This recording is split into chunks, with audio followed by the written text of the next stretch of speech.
বন্ধুরা, আজকে আমরা যাচ্ছি স্পেন থেকে প্যারিসে বাসে চড়ে। তো এটি হলো ফ্লেক্সি বাস। যারা ইউরোপে ট্যুর দিয়ে থাকেন তাদের কিন্তু যে খুব জানেন যে কিছু কিছু বাস কোম্পানি যারা পুরো ইউরোপে সার্ভিস দিয়ে থাকে, তার ভিতরে এটি একটি কোম্পানি। তো আমরা এই বাসটিতে চড়ে আজকে যাব এবং আমাদের সম্পূর্ণ অভিজ্ঞতা আপনাদের সঙ্গে শেয়ার করব।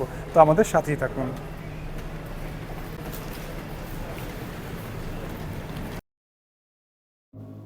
ইতিমধ্যে আমরা স্পেনের বার্সেলোনা শহর ঘুরে আমরা চলে এসেছি বাস স্ট্যান্ডে ফ্রান্সের উদ্দেশ্যে যাওয়ার জন্য। এবং আমরা ফ্রান্সে যাচ্ছি বাসে, এবং আমরা ফ্রান্সে প্যারিসে যাব।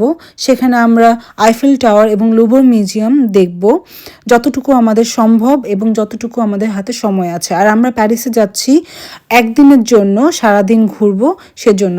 আর আপনারা যারা আমাদের আগের ব্লগগুলো দেখেননি সেগুলো আপনারা দেখে আসতে পারেন। আমাদের আরও 3টি ব্লগ দেওয়া হয়েছে।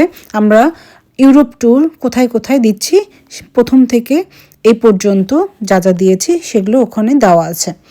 তো যাই হোক, আমরা বাস স্ট্যান্ডে চলে এসেছি এবং আপনারা বাসের জন্য টিকিটের যে টিকিটটা থাকবে সেটা আপনারা প্রিন্ট করে নিয়ে আসবেন এবং এখানে আপনাদের লাগেজগুলো খুব সাবধানতার সঙ্গে রাখবেন।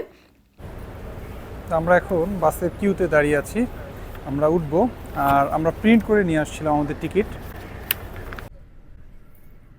আমাদের জার্নি শুরু হলো বার্সেলোনা থেকে প্যারিসের উদ্দেশ্যে, অর্থাৎ আমরা স্পেন থেকে প্যারিসের দিকে যাচ্ছি। তো এটি আমাদের বাস জার্নি। আমাদের গাড়িটি মাত্রই ছাড়লো। আশা করি একটি চমৎকার জার্নি হবে। তো এটি সর্বমোট 13 ঘন্টা 30 মিনিটের একটি জার্নি হবে। আশা করি জার্নিটি উপভোগ্যই হবে। খারাপ লাগছে না। বার্সেলোনার সন্ধ্যা, আলোক উজ্জ্বল, চমৎকার একটি সন্ধ্যা। আমরা গত 2 দিন বার্সেলোনাতে বেশ সুন্দর সময় কাটিয়েছি। আসলে প্রতিটা শহরেরই কিছু আলাদা সৌন্দর্য থাকে। এই শহরটারও তেমন কিছু আলাদা সৌন্দর্য আছে। ভিড় আছে, ক্রাউড আছে যেটা বলা যায়। তার সঙ্গে অনেক দর্শনীয় স্থান আছে। কারণ ইউরোপের অনেকগুলো ডেস্টিনেশন যেগুলোতে মানুষ ঘুরতে যায় তার ভিতরে কিন্তু বার্সেলোনা একটি। তো তাই আমাদের প্রথম গন্তব্য ছিল এবার ট্যুরে বার্সেলোনা। আমরা সেখান থেকে এখন চলে যাচ্ছি প্যারিসে। ইতিমধ্যে রওনা দিয়েছি আমরা প্যারিসের উদ্দেশ্যে, আর আমরা যাচ্ছি বাসে করে। আর আপনারা যখন বাসে করে কোনো ইউরোপের কোনো দেশে যাবেন, অবশ্যই কিছু জিনিস মাথায় রাখবেন। বাস স্টপে আপনারা কমপক্ষে 1 ঘন্টা আগে যাওয়ার চেষ্টা করবেন।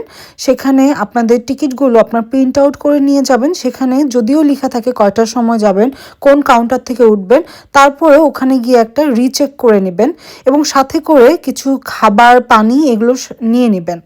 কারণ হচ্ছে আমরা যারা এশিয়ান তাদের জন্য একটু খাবারের প্রবলেম হয়ে থাকে, কারণ আমরা সব ধরনের জিনিস খেতে পারি না। আর সেকেন্ড হচ্ছে আপনার যেসব প্রয়োজনীয় জিনিসপত্র, মানে ফোনের চার্জার, ক্যামেরা থাকলে সেগুলো আপনি আপনার সঙ্গে করে নিয়ে নেবেন, মানে বাসের ভিতরে নিয়ে নেবেন।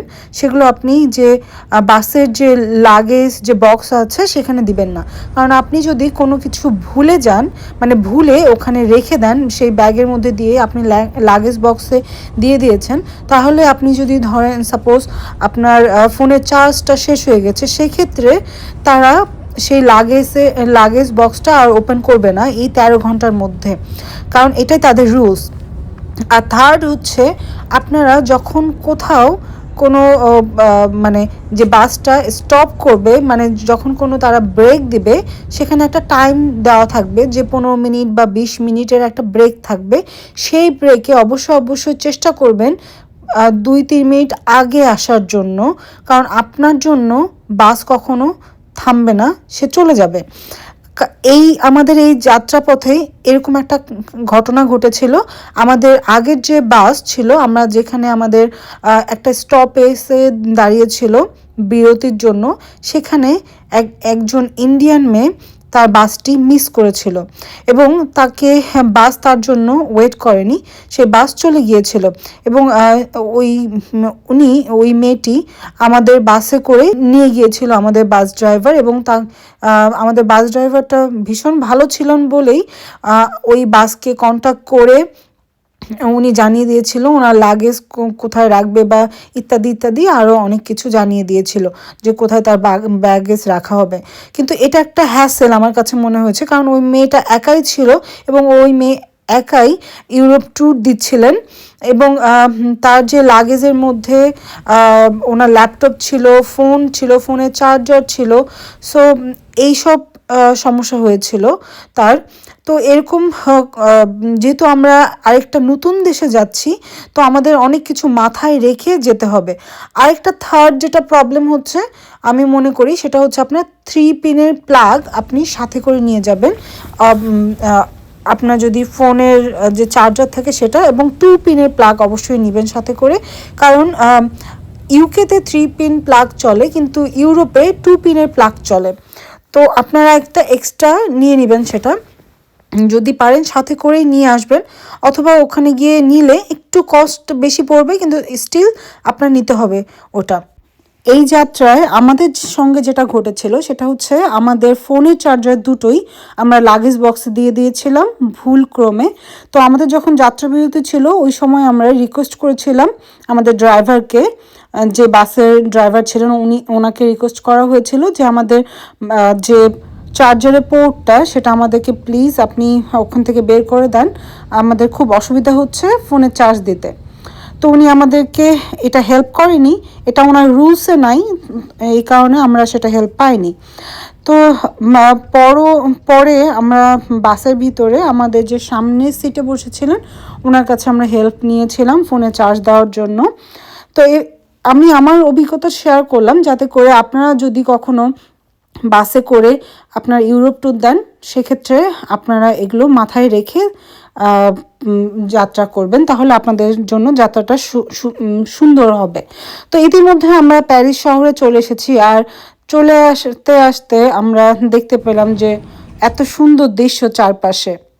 তো আমাদের বাস থেকে নেমে প্রথম গন্তব্য হচ্ছে একটা রেস্টুরেন্ট বের করা, যেখানে আমরা খাবো কিছুটা এবং সাথে করে খাবার নিয়ে যাব এবং ফ্রেশ হয়ে নেব, কারণ আমাদের হাতে হচ্ছে সময় আজকের দিনটাই, এবং আজকের দিনের মধ্যে আমাদের প্যারিসে যা যা দেখার দরকার আজকেই দেখে নিতে হবে।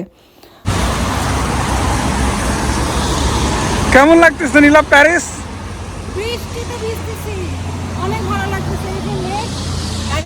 একদিকে বৃষ্টি হচ্ছে আর অপর পাশে আমরা চিন্তা করছি কোথায় গিয়ে একটু পেট পুজো করা যায়।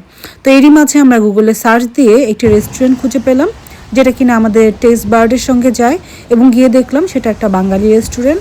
তো ওখানেই আমরা ফ্রেশ হয়ে নিলাম এবং সাথে করে খাবার খেয়ে সাথে করে নিয়েও নিলাম কিছুটা খাবার, যাতে করে আমরা যেখানে যাব সেখানে গিয়ে যদি ক্ষুধা লাগে সেটা আমরা খেয়ে নিতে পারবো। তো এই যে আমাদের খাবার দেখতে পাচ্ছেন, এবং খাবার খাওয়ার শেষে আমরা চলে যাব সোজা মেট্রো স্টেশনে, যেখানে আমরা টিকিট কেটে পুরো প্যারিস শহরটা ঘুরে দেখতে পারি।